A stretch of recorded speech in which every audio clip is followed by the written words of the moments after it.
have some kind of a role model inspiration. I need to truly believe in my heart that I can do it.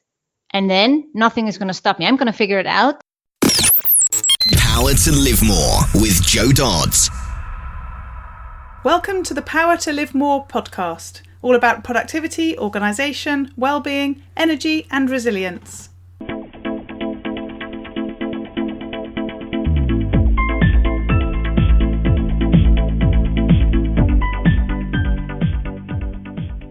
I'm Jo Dodds, and I started this show to enable interesting people to share their stories about how they use their power to live more, and by that I mean to do the stuff that they want to do more than the stuff that they need to or should do.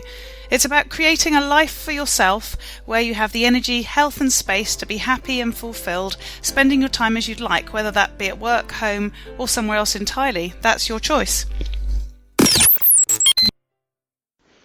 Hello. My name is Ellie Dodds and I'm co-presenter. Today Jo is interviewing Sigrun. Jo and Sigrun were introduced to each other by Dawn from show number 62, who does show notes of both of our podcasts.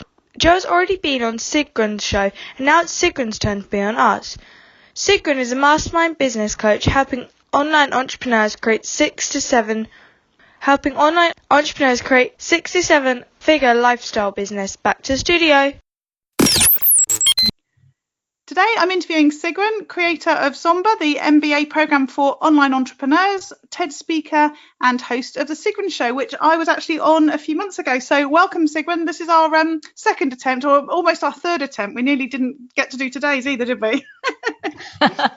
Well, I'm glad to finally be here. And despite everything the universe has been throwing at us, we made it.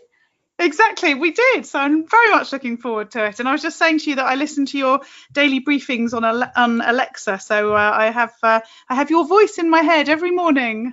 Oh, how nice is that? Exactly. And I do listen to your podcast as well. So I do hear you all the time. So it's very lovely to be speaking directly to you once again. Wonderful. So let's get started then by finding out a bit more about who you are, what you do, and where you do it. So I go always back and say I'm from Iceland, because maybe that explains a bit why I do what I do. And it's the #1 country for gender equality. It doesn't mean that we're so good. It just means everyone else is so bad. And growing up in this environment where it is quite normal that all women work and go back to work after having a baby, I experienced something when I was 16 years old. I was quite creative as a child. I would make my own clothes. And when I was 16, I already had been making some of my own clothes for 4 years. And I wanted to learn how to make patterns myself. And I visited the course. It was at the home of a dressmaker. And there were some women there. I think maybe in total we were 8. And this went over several weeks. And of course, there's a little break between our sessions where we sat down on the sofa in the living room of this dressmaker's home, and they were chatting, and I didn't have much to say. I was way too young. You know, they were over 40. I was 16. But one thing stood out for me, and I will never forget it. And I still today, I've told this story so many times, and it still has the same meaning for me, is that they hadn't made their dreams come true.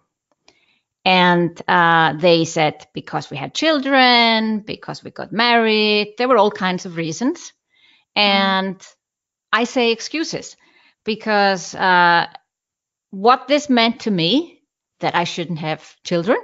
You know, I was 16 years old, so I was in the forming age of believing grown-ups and deciding what I want to do with the rest of my life. And I thought, well, it's not good to have children. You can't have your dreams come true, or getting married, or marrying possibly a person that is not going to allow you to follow your dreams. I had all kinds of, I was basically angry at the society, not at these women, but I was frustrated, angry, because I had been brought up in the belief that I could do anything. Nobody had said, you know, even if my parents were not an example of a perfect gender equal relationship, I felt I was brought up in the belief that I could do anything, and there was no reason not to make my dreams come true. And now suddenly I was confronted with, let's say, the rest of society, and people thought differently. And if people are thinking, or were thinking that way in Iceland, I thought, well, what is the rest of the world thinking?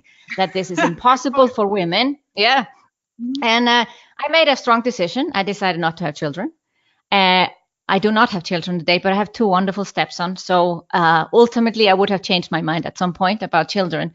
But one thing really what I took a decision on, a very, very firm decision, was I would always make my dreams come true. That must have been quite a profound thing at that age, but also so depressing. Most 16-year-olds aren't thinking so much about the future, and you were already hearing about the whole sort of potential negativity of it, but it turned it straight round into a plan. Yeah, I saw it in the end as a positive thing. I think when you have strong values and strong beliefs, nothing can stop you. I've had several decisions throughout my life where I've gone back knowing why I took that decision. It's because of this experience. I don't see it as a negative thing today or even the rest of my life. It was a wake-up call, and maybe I was just too young to have that wake-up call, so it formed me very strongly. But I took a positive action. In my mind, I took a positive action. I'm now married today. I have two wonderful stepsons. They are 13 and 14, and I wouldn't have it any other way. This was just meant to be. But I found my purpose so young. I knew that I needed to be a role model for women. I needed to make my dreams come true one after the other, and show other women who maybe don't believe it's possible that this is possible. Anything is possible. Yeah. So tell us more about how you've turned that into what you do now, and where you are now. Are you in your home office? Are you where do you work from? Yes, well, I'll make a long story short. What led to me actually finally starting my business, but basically a few years ago I got sick. I was a CEO for 10 years. At the time I got sick, I'd moved to Switzerland with my Swiss husband. And I got sick and I couldn't work for 7 months. And that gives you a lot of time to think. My brain was very active. It was not a burnout. It was more like a physical pain. And so I couldn't work at a desk or be at a computer. And I also see it as positively. I'm a very positive person, if you haven't noticed by now. So I had this, let's say, a horrible experience of 7 months, only being able to lie on the sofa and go for daily walks. And I thought about my life. I was, this is like 2010, so I'm 41. And I was thinking, do I want this? Like, is this what I want? Isn't there more to life? What about, the business that I always wanted to start? The problem was I didn't have a business idea. I always thought that you need some product to sell to have a business idea. I hadn't really, and this is funny because I ran a website agency for 5 years, working with one of the biggest companies in Iceland. So I knew everything about online and I didn't see it myself. Like often you think the grass is green on the other side, and we have everything we need. We already know everything we need to know. It's not about knowing more things. But yeah, weirdly enough, I was obsessed with finding my business idea. I didn't see that having 4 master's degrees, 10 years experience of running other people's businesses, that is kind of the great platform for being a business coach. No, I was just looking for it everywhere else. And but I started to work for a company where I could work from home. So I set up my home office and I fell in love with working from home. I'm a very social person, extrovert, love to talk to people. And I still found total joy in working from home. It was probably the working hours and being able to just do whatever I want whenever I want it. And I was like, this is it. I'm going to find a way. And it took me a while, but finally I got started January 2014. I started with a planning workshop, and then I created a course that helps people find their true passion and the right business idea. And that pretty much was my own problem. And now I knew how to help others fix that problem.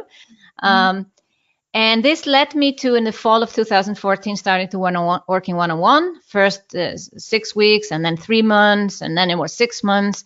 And I was pretty quickly fully booked because I did weekly webinars. So I attracted a lot of attention and built my list very fast. And I found it quite easy to sell once I finally got the courage to sell. I think that's also a pivoting point for many women in online business to finally start to ask for the sale. And this ultimately led to me being fully booked. And I realized this is also not the business that I want to have, that I'm so fully booked that I can't continue to do whatever I want whenever I want it.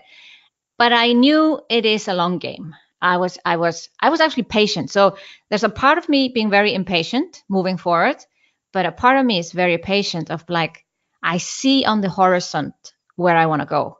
And I was willing to work, and do let's pay my dues, let's call it that, until I got there. So I worked, it was in summer 2015, I launched my first group program. And then in a matter of possibly a year, I completely replaced my income from one-on-one to groups. And I started to tell people that the one-on-one would stop. And 6 months later, I stopped it.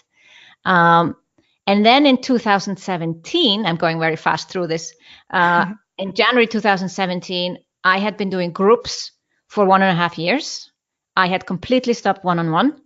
And I launched a signature program, which I call Sigrun's Online MBA, short SOMBA, 12-month program for female entrepreneurs to build their online business. Because what I figured out, it just takes time, and 12 months is perfect. And anything shorter, you cannot keep your promise of really, truly helping people build a profitable and sustainable online business. So that's pretty much what I'm doing today. SOMBA is my main program. All roads lead to SOMBA, you could say. If I do any kind of small workshops or webinars, that's where I talk about SOMBA. And from there, I have programs where people are already starting online business and they want more accountability and support. And I have SOMBA Momentum, which is a group coaching program. All my programs are 12 months. And then I have 2 types of mastermind groups, Accelerator, Mastermind, and VIP. And it depends on what you're aiming for. My top level program, people in my highest program are aiming for 7 figures businesses. So I make sure you're surrounded by like-minded people. And that's why I have several levels of mastermind groups. Mm-hmm. I love the comment you made about the sort of the long game, because I think often people give up too soon on the basis that it's not where they want it to be quickly enough, and that therefore they think it's not going to happen. But actually, it's not only that these things take time; they take sort of time to percolate, don't they? To sort of for you to get clear. Like you said, you started with one-on-one work, and then realised that that's not where you wanted to be in the future, and that in itself built in some time to develop to where you are now, didn't it? Yeah. I just talked to a brand new client in a group coaching program, and I noticed she was exactly in this position of being very impatient.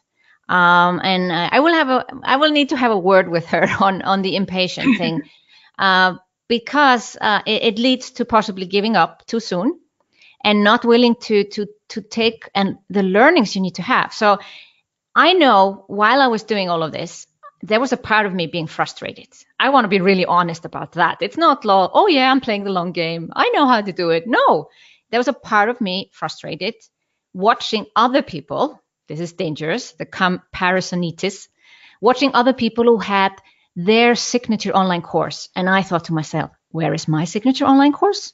I didn't have one. I was working one-on-one.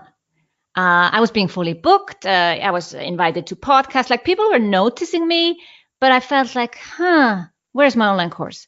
But the thing is, I also realized I didn't want to just copy what others are doing, which is a danger. If you do things too quickly, you just copy something else because you haven't had the experience and knowledge and the insights from your clients to create something on your own.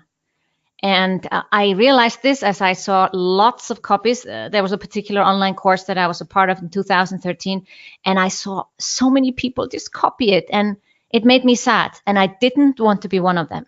And I realized I needed time to figure out what my clients really need, what I want. And it took me a little bit longer than I thought it would take. But now I'm so glad, because now we are, SOMBA was created January 2017. And now we are going into the 3rd year soon of this course, and I couldn't be happier that I didn't rush into creating an online course. Mm-hmm. So what does that look like in terms of how you work? So your sort of working hours, days, and all that sort of thing. How does that work? Yeah, I want to talk first about how you should work, because in the beginning, when I started one-on-one, I just asked people, when do you want your call to be? And I didn't realize that I was in the driver's seat and I was a boss and it was my business and I should control the calendar. No, I just asked my clients, and my calendar looked like Swiss cheese. So I didn't get anything done. Or if I wanted to write a newsletter or prepare for a webinar, I would have to do it in the evening because they were all over the place. And I was like, oh, okay, this needs to change. So once I started to sign up some new clients and others were finishing up, I decided on Mondays and Tuesdays. So Mondays and Tuesdays became my coaching days.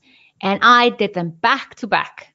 I don't know if everyone does it like that. I just realized that this is possible. And I go into Mondays and Tuesdays very excited, full of energy, and I have meetings back to back.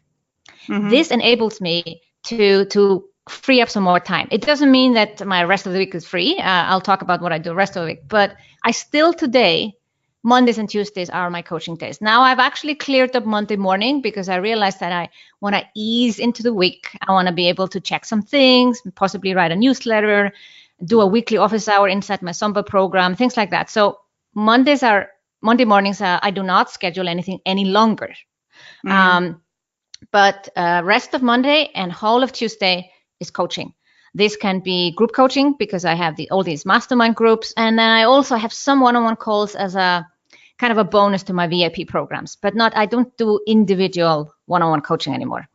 But I completely kept this throughout. And it was so good once I realized this, that I could do this. And if I ever had a client, I still was working one-on-one in the beginning. If I had a client that couldn't do those 2 days, there were possibly exceptions, but then it was Wednesday morning or, so that I didn't mess up my calendar again. I was always in control. So that was a really, really big shift and change for me. Mm. And then the rest of the week, on Wednesdays, when I was doing weekly webinars, I did weekly webinars in the first 2 years of my online business, 2014 and 15. And I called them webinar days. And I also realized because it's easy to waste time, to just, spend too much time on things. And I can easily do that. So I find it often better to have a slot. If I know that I have 2 hours to prepare a webinar, I will just use those 2 hours and that's it. And the webinar then starts. So there isn't, I cannot spend then 4 hours or 8 hours on it. So I was always teaching webinars on topics that I absolutely knew. For instance, I was teaching people how to do Facebook ads. I was running Facebook ads myself, so I could just go into the Power Editor and teach what I'm doing. So I would plan my Wednesday in a way that in the morning it was open up to maybe write a blog post or a newsletter, whatever, and the afternoon was reserved for webinars. And whatever time I had was the time that I could use to prepare it. In the beginning, I was doing a lot of how-tos. Then I moved into strategy and mindset and started to use more slides. And the time was always enough. If I was covering a topic where I felt the time wasn't enough, I knew that a week in advance, and then I would take some extra time somewhere else. Let's say I did, for instance, a webinar on scheduling tools. I had to test the scheduling tools, obviously, before I can talk about which one is best. So I knew I could not do that in 2 hours. So I would have more heads up for those types of webinars. But it really helps me to just limit that time for back then. When I do webinars now, they are very different. They are, I have maybe 5,000, 6,000 people signed up. Then you prepare. Then you prepare for several days. So that's just a difference between the how-to webinars that I was doing before. And then Thursdays, I used to have some intro calls. Possibly some new client wanted to work with me. So I would have like an open space in my calendar for new potential clients. And I decided Friday was going to be the day. That's my creative day. No meetings at all. Yeah. And I pretty much kept that. So this is this is in 2015. I had created that structure. I was very happy with that structure. And now it is Mondays and Tuesdays still our coaching days. Wednesdays are podcasting days. We are actually recording this on a Wednesday, which is perfect. So I am recording some interviews. You are recording as well. And Thursdays and Fridays are free because as I'm growing my business, there is more need of my time focusing on content creation, and there is less time possibly answering people's questions because I do have a team. I have a community manager, and people need me to create more videos, to prepare for podcast episodes, whatever it is. There's more of me needed there, or content for my courses. So I have to free up more of that time. Mm-hmm. I love the way that you structured it, particularly what you said about the webinars, like giving yourself a time to prepare and deliver, which must have really helped to make sure that they just happened. Really like that.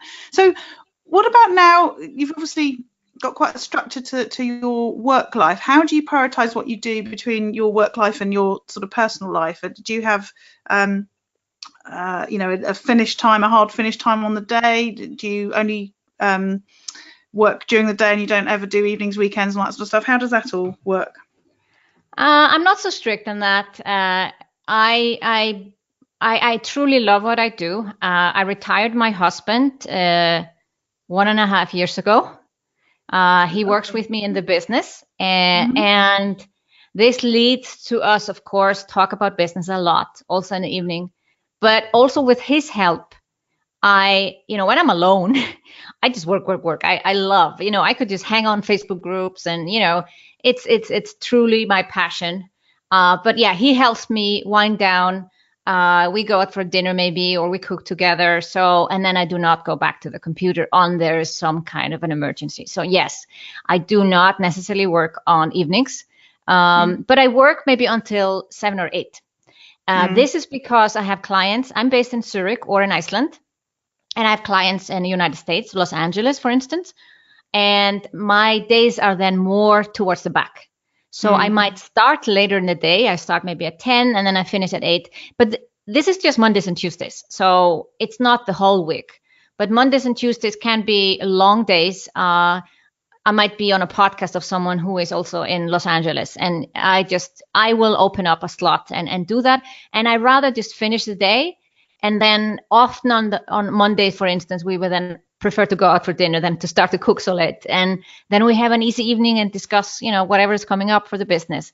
On weekends, I have stepsons, and they are with us every second weekend. They spend the whole summer holiday with us. So I free up the time there and don't work on especially those weekends. And then we go away a lot. I think it's one of the tricks that I play with myself. If I'm home, I could sneak to the computer and do some work. As the business has grown, and also, finances are stable and we can totally afford it, we go regularly away. And it really helps me unwind, and then I'm not so eager to go on the computer because when I work on the laptop, this pain that I experienced when I told you I'd been sick for 7 months, that comes back to my shoulder, and so I don't do that. But I think I feel it's balanced, but I think it's difficult to see it when you are so passionate about your business. You see it's a balance, and someone else say, "Oh, I think you work a lot." But really, this morning I woke up at 10. We went out for lunch with my stepsons, and I started work at 1. So it depends where, people see me online a lot of time, but they don't know that I actually sleep in a lot. I work maybe half a day. It's no day is the same. And I really play it by the ear. I listen to my body. If I feel that I am getting tired, or suddenly feel like this tiredness coming over you, I would just go take a nap. I would look at my calendar and see that I have a 2-hour slot, and I take a nap. And that's the fantastic thing about a home office. I just do not I don't have any rules on not working evenings or weekends, but I listen to my body, and I know when it is starting to be too much. You feel it. And then I wind down and I share it with my team and my husband. So I also, to let them know how they can help me. And then they're also kind of, oh, what can you do? And things like that. But I'm also what do you call, a little bit like a fisherman. Like I like a lot of action for a short period of time. For instance, I'm going into launch right now, and I know the next 4 weeks, actually the next 5 weeks, and then I have a life event. So it's next 6 weeks. So it's the next 6 weeks coming up. There will be a lot of things to do. Now, obviously, before the actual launch I can control my days. I will be recording some interviews, and I don't need to work in the evening. But I like this period of boom, boom, boom, boom, boom, and then. So I'm already looking in the calendar, and October, November, December, I will be traveling most of the time. I think I will live in a suitcase, and I am looking forward to it. But I'm doing it's like work hard, play hard type of thing. Yeah. I love the comment you made about going away. It's a trick you do to yourself, because actually that's the sort of thing I do. I was doing some work yesterday randomly whilst watching my daughter play netball. And I was thinking, I've got 2 hours where I can't do anything else than sit here. And actually, I'm getting some really deep work done that ordinarily I would probably put off, procrastinate around or whatever. But because I have no choice, I'm now doing it. And it was reminding me that I do that quite often. I'll go to a coffee shop, or I'll go and stay away somewhere, because it just focuses me in a different way than when I'm in my own office. Yeah, I find being on a plane, because I go 4 or 5 times a year to Los Angeles, and that plane, and I fly with an airline that doesn't have Wi-Fi, and and there's a part of me that wants a Wi-Fi because I don't like being disconnected, but the other part is so thankful. I planned all my podcast episodes before I launched my podcast, 100 topics on one plane ride. On the last one where I was alone, I do a little bit, maybe less if someone is sitting with me. Yeah. I planned the whole year. So I didn't have my laptop. I actually had my phone, and I had a notebook, and I planned all calls for mastermind groups and everything for end of 2019.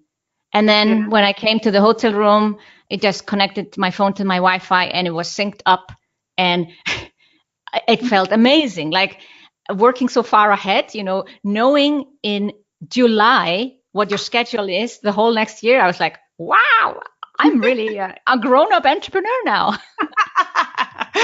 Love it.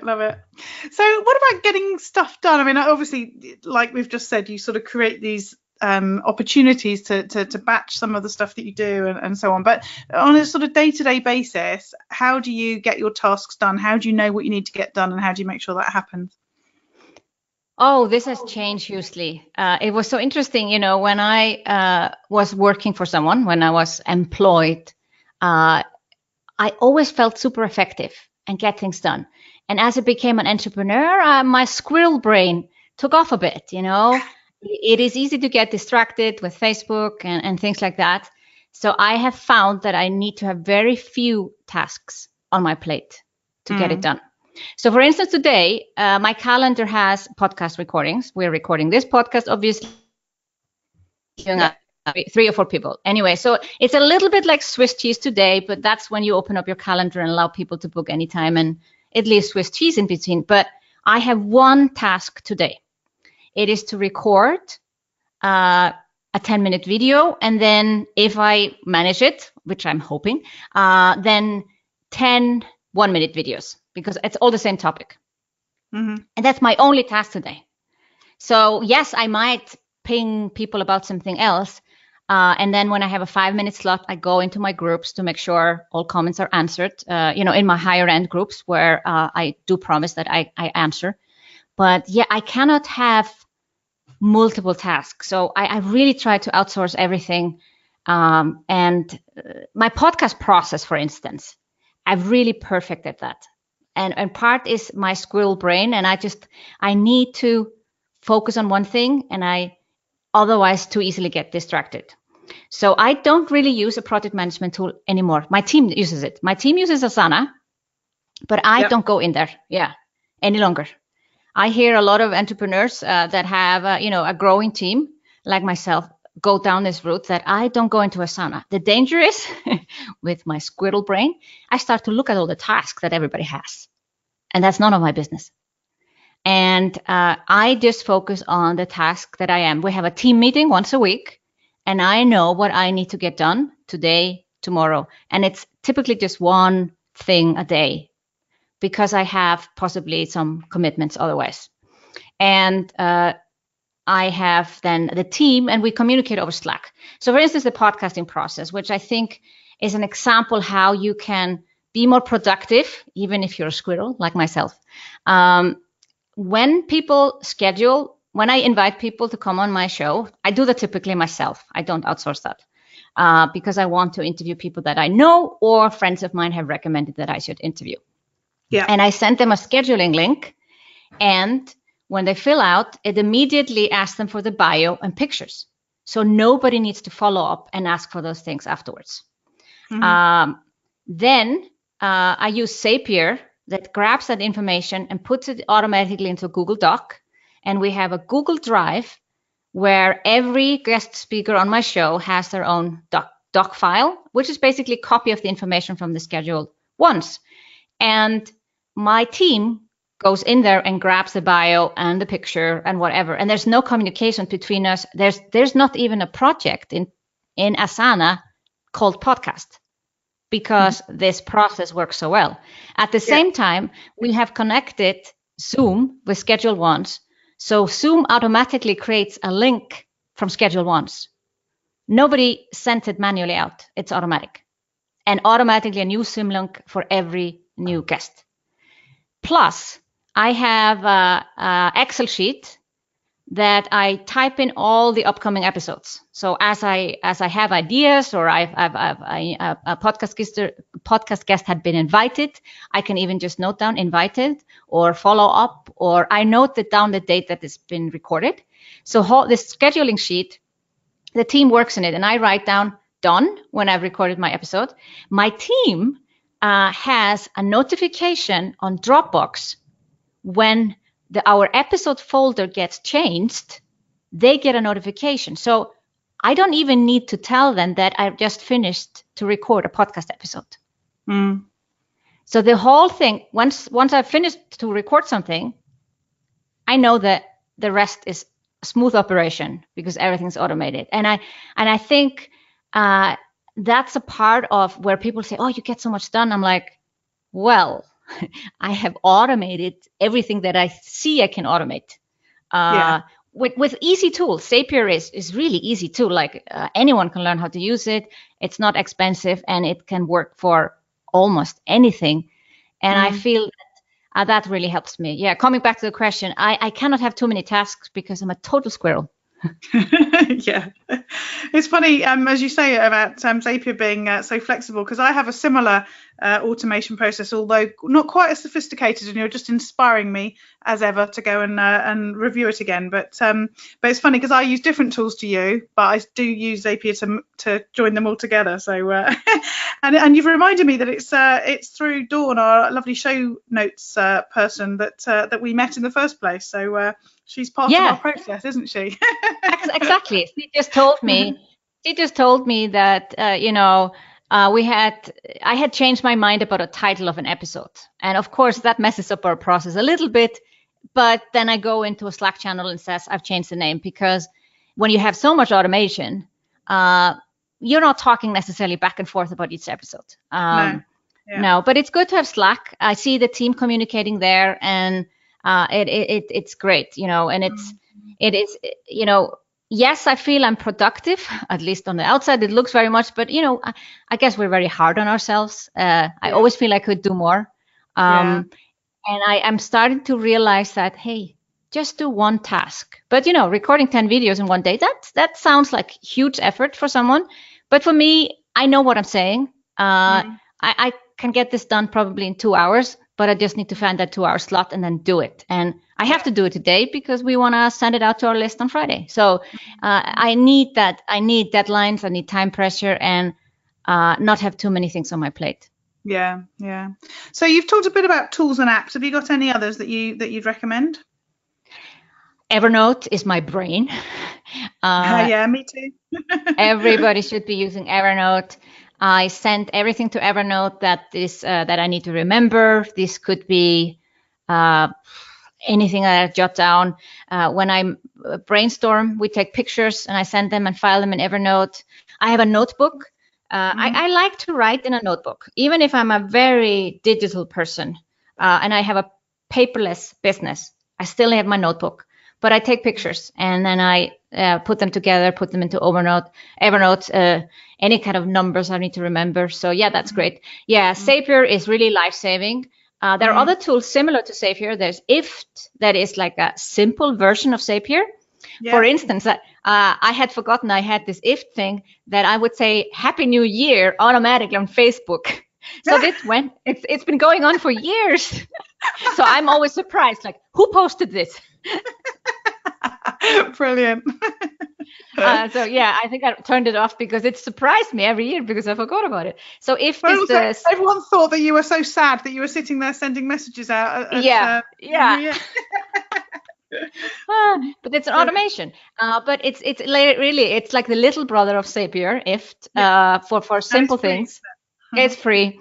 And it could, for instance, if you like a picture on Flickr, it can save it into Evernote and things like that. So it's really a great tool if people want to start to automate some things that they're like simple, repetitive tasks. Zapier is a little bit more advanced. It can, when I, for instance, I use ClickFunnels for my landing page. And when people sign up for my webinar, Zoom doesn't have beautiful landing pages, or most webinar tools actually have pretty ugly landing pages. So we have our own landing page, and then we use Zapier, and then people are automatically registered for Zoom, and they can get a reminder for Zoom, or they're also automatically, of course, put into our email system, and they can get reminders there. But then we don't have to worry about, moving them over, which I think actually is not even possible. So so that's Zapier is great for that. There is another tool. I would say that's a big brother of Zapier. That's Workato. And I was introduced to that tool when I started to use Infusionsoft, and I wanted when people ordered something on Infusionsoft, bought something, I wanted automatically an invoice to be created in Xero, which is my accounting system.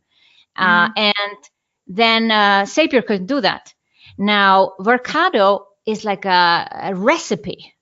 It can new order, is it paid or not paid? Does the client exist or not exist? Like, there's a lot of things. So yes, if you know Zapier, you kind of get Workato, but it's like the big brother. So having all these different tools is hugely makes me more productive.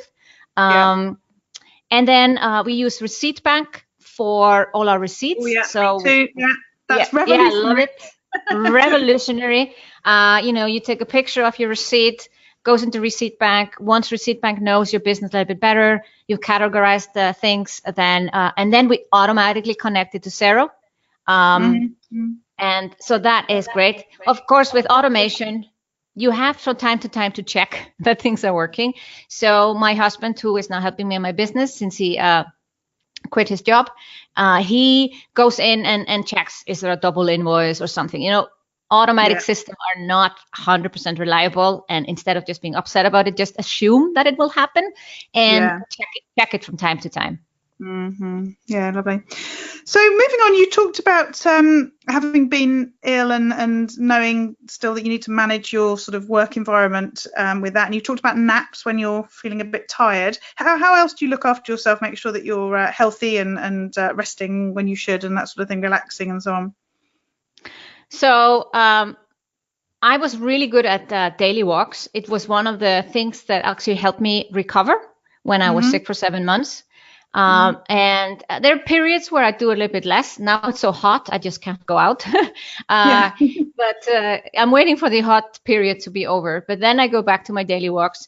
I know that's not completely enough. I need to do something for my upper body. So when the fall hits, I start to do my upper body exercises. I play golf, and I love that. I really love playing golf.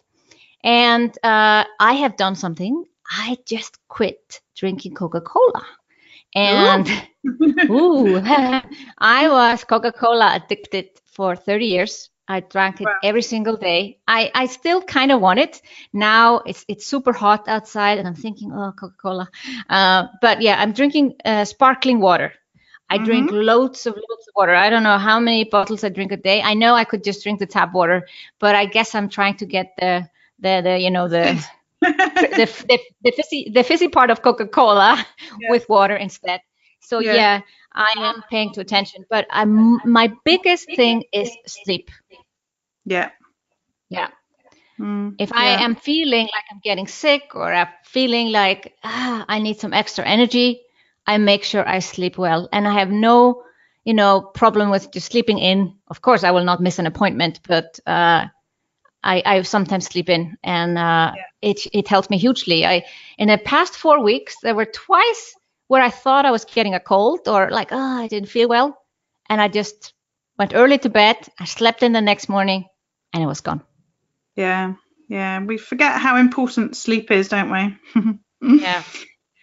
Lovely. So what about learning and improving yourself? I know you have been in other people's mastermind groups. You talked about that being a bit of a catalyst for you before, and I guess some of your travel to the States is probably about that. So tell us more about how you learn and change and keep up to speed with your own development. Yeah, I'm a huge fan of masterminds, not just because I run them myself, but because I've been a part of an amazing mastermind group in the United States. And I am not really doing so much online courses. I buy 1 or 2 or 3 a year to learn, but I don't do them to do the whole course. I just take something specific out of it that I wanted to learn. But yeah, I am getting most of my learning insights and both personal development and business skills from being a part of a mastermind group. We interact a lot through Facebook group. When we're not meeting live, we meet live 4 times a year. And that's where I get inspiration. I don't think I would be where I am today. It's not about the coach. Actually, there's no one-on-one coaching in this particular mastermind group. It's not about the coach telling you what to do. It is me seeing what is possible, and then I'm very much self-motivated. If I just say, hey, I want to achieve this goal, then I go and achieve it. But first I need to believe. I need to have some kind of a role model inspiration. I need to truly believe in my heart that I can do it. And then nothing is going to stop me. I'm going to figure it out. And then I'll just Google it, or, hire some experts. So for instance, I have been much better this year. Well, actually, I think I started beginning of last year. I hired a Facebook ad manager, and I can run Facebook ads myself, but it's realizing and growing up as an entrepreneur and starting to invest in experts. And I'm not talking about just hire your team, people like virtual assistant. I'm talking more being willing to pay something more for a true expert in their field. Now, the Facebook ad manager I hired wasn't a true expert, so she went away and I hired someone else. But I hired a copywriter 6 months later who really knew how to write a 6-figure copy. And she wrote the copy. And yes, I had to do the work, and the course had to be right, and all those stars need to be aligned. But I had a 6-figure launch. We used that copy 3 times. And now we're going into another launch, and I've hired another copywriter, she's done an amazing job. When I read her copy, I was crying. Over how she had transformed my story, my program, into words that I couldn't. Well, it was impossible. So I think a part of productivity and self-care is to see that you can't do it all on your own. Yeah. And the more I am willing to invest, and it's not a cost, it's an investment. The more I'm willing to invest into true experts and also grow my team at the same time. I just hired a YouTube star. He's 17 years old. Oh, wow. Yes. So let's see what he can come up with. But then I can take more and more care of myself. Yes. Yeah. So what about if things don't go right? What about if you have one of those awful days where everything, not just the fact that our microphone goes wrong when we have our podcast together, but those big days where it all goes wrong? How do you deal with it? I am a very positive person. I mentioned that probably third time now on the call. So I was born with some level of optimism. I have no clue where it comes from. My mother is not so optimistic. My sister isn't either. But I have some some gene, some DNA that I look at the bright side. Of course, there might come in an email, somebody complaining or somebody with a personal attack or whatever. And of course, I'm human. It does affect me. But I don't let it ruin, let's say, my day or my week. I look for other positive things. But let's say, it's a crappy day, or I would think my crappiest days is when I plan. Let's say today I'm planning to do these videos, but let's say I don't do them.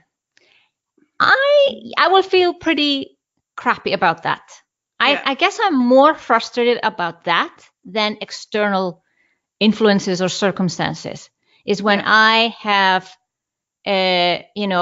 decided to do something and then I've somehow wasted my time. If I have good reasons I couldn't do it, let's say I was feeling sick and I took a nap, I'm not hard on myself. Or something took longer that I was doing with someone, that's not a problem. But if I decided to do something and I should have had the time and I don't do it, I really, there's this frustration.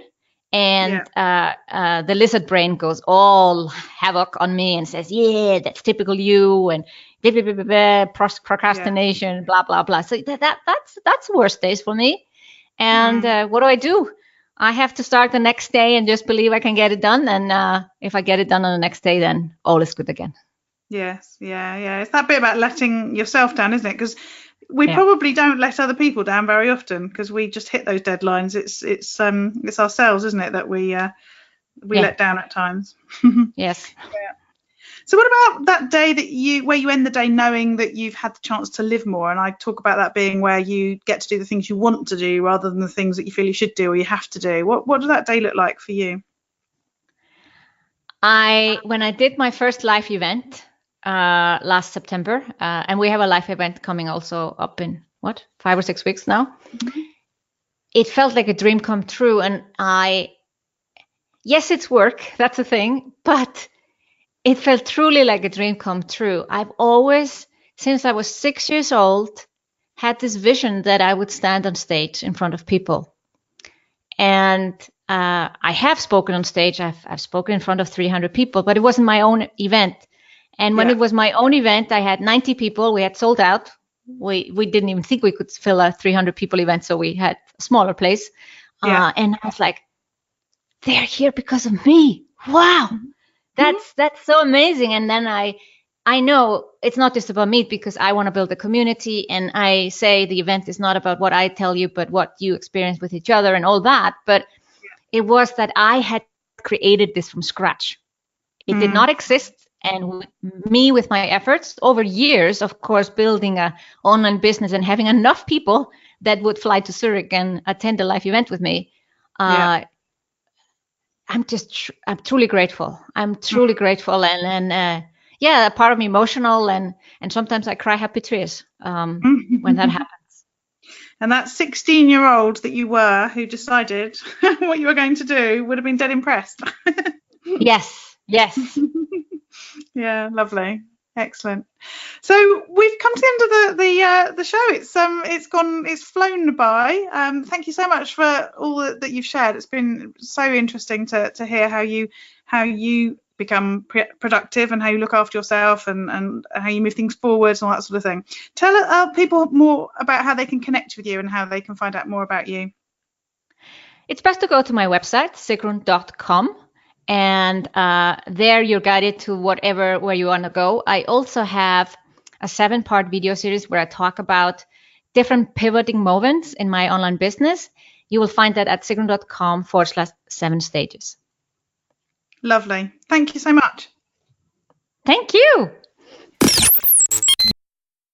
All this information is available in the show notes on the website. If you go to powertolivemore.com/ in this case 77, then you'll get to those notes.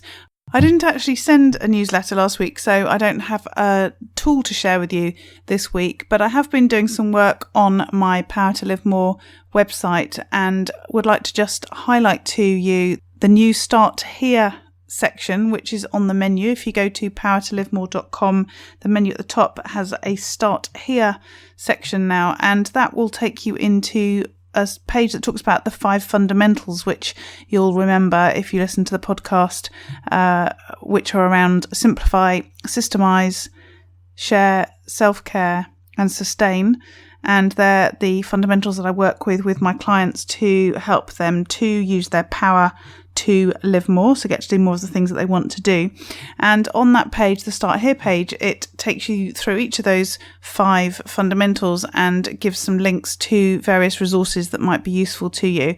I'll be adding more over the next few weeks, but currently you can get access to the stress checklist, the ebook around focus to increase your productivity, my ebook about my 5 favourite smartphone apps. And of course, you can download the 5 fundamentals checklist to enable you to go through each of those fundamentals and look at what you're doing in relation to them to enable you to work on your productivity, organisation, well-being, energy and resilience, your power, so that you can live more. And as you know, that's about doing more of the things that you want to do. So again, if you go to powertolivemore.com and then go to the top of the menu and click on Start Here, that'll take you to that section. And a reminder that the show notes for this week's show are at powertolivemore.com/77, and we look forward to speaking to you next time. Use your power to live more.